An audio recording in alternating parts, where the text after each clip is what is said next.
With the theme of Welcome Back, the inductees into the inaugural Hattiesburg Hall of Fame class were welcomed to the Hotel Indigo on Thursday morning by event chair Michael Marks.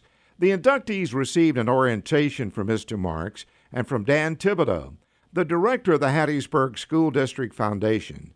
A warm welcome was also extended to everyone by Jerome Brown of the First, a National Banking Association, which was the title sponsor for the Hall of Fame events. Each of the inductees were joined by family members at the Hotel Indigo for the orientation.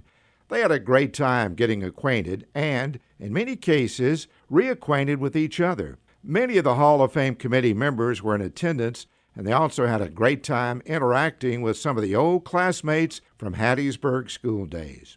Continuing with the Welcome Back theme, the Hall of Fame inductees were greeted and interviewed by members of the local media, including Fox 23 and WDAM.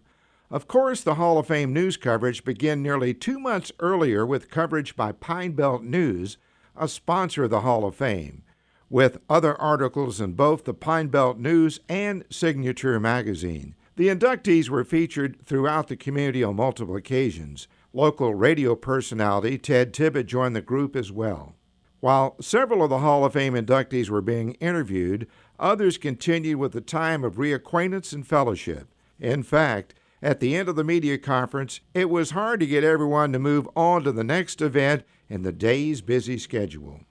After the media conference and a brief rehearsal at the Eureka School Museum, the inductees and their guests were hosted for lunch by Nelson Haskin and his staff at the Blue Jazz Cafe in downtown Hattiesburg.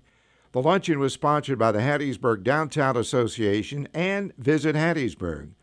The Hall of Famers and the committee members filled up on the Blue Jazz Cafe and enjoyed a fantastic meal and great conversation. People reminisce about old times and friendships and made some new friends as well.